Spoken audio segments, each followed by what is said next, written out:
I always wanted to have this Canon 5D classic camera, but I could not find any good use body. But recently I found this and got it for around 150 US dollar, and I am in love with this camera. I just love the photos that come straight out of the camera, and the JPEG photos look stunning. The colors, the saturation and the contrast looks very nice. It is not the sharpest camera, but the kind of image that it renders, they look very pleasing to me. I am having Canon 5D classic camera in my hand. You already know this camera is from 2005, but I still love this camera. And in today's video, I'm gonna discuss why I love Canon 5D classic DSLR camera. If you are new to my channel, consider subscribing it and don't forget to press the notification icon.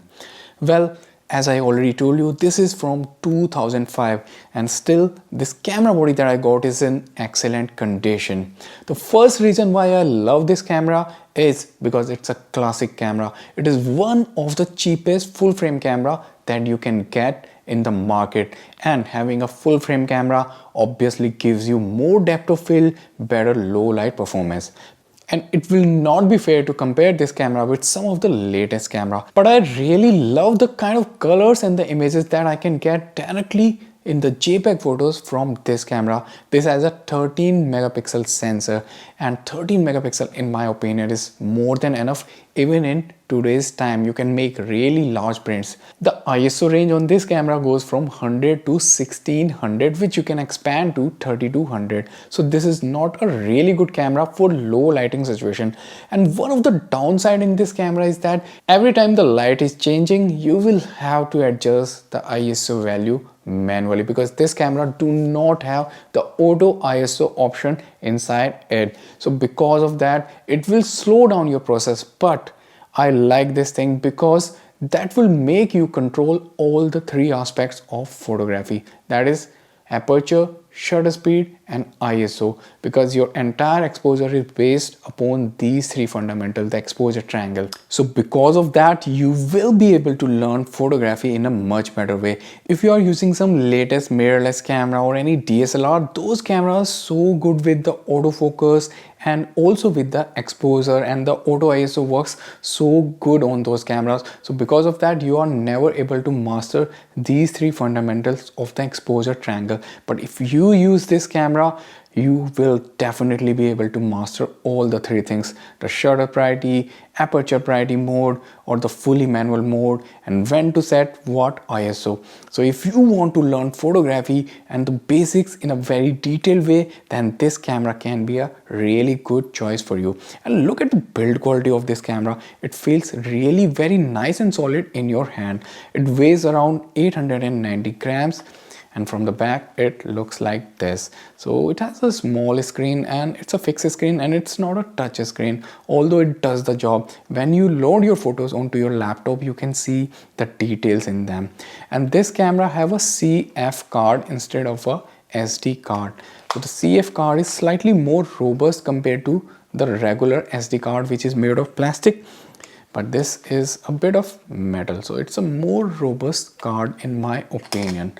Overall, it feels really good in your hand. You have all the dials that you need. You have a top dial, then at the back also you have this dial to adjust your settings.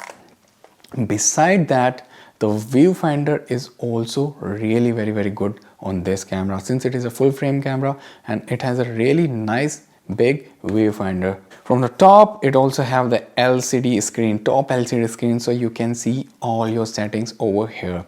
And when you hold this camera, the shutter noise is also really good. Let me show it for you how the shutter sounds like. See?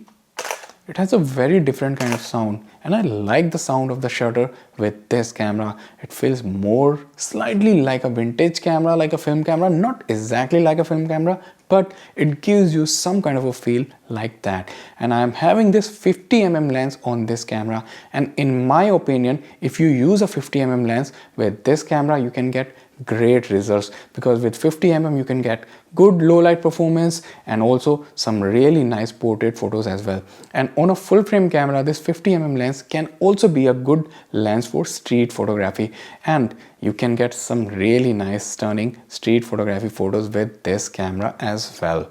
One more thing that I like about this camera is that it is very easy to use because this camera do not have so many settings. Even the menu system on this camera is very simple and straightforward. So if you have this camera, you don't have to dig too much into the menus. There are bare minimum settings that you actually need for photography. You do not have too many settings. If you buy some of the latest mirrorless camera, there are like tons of settings, and sometimes you can get confused with all those settings trying to learn them. So trying to learn those settings instead of learning photography. But with this camera, you have minimum settings, so all you can focus is on your photography rather than learning all those settings. Throughout the video, I have shared some of the photos I have taken with this camera, and I forgot to mention this classic camera can take only photos. It cannot take any video. So if you need a camera only and only for photos, if you want to try something classic, if you are on budget, you want a full frame camera, then this camera can be a very good choice for you, because right now you can get this camera used for around $150, which in my opinion is a very good price for any full frame camera.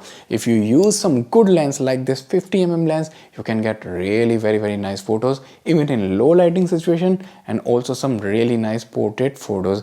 And in my opinion, this camera is very good for street photography and also for portrait photography, because this camera do not have very high frame per second. So that's why this is more ideal for street photography, studio photography or portrait photography. I hope you liked the video. If you liked it, leave a comment, like the video, share it possibly, and if you haven't yet subscribed to the channel, subscribe it and don't forget to press the notification icon.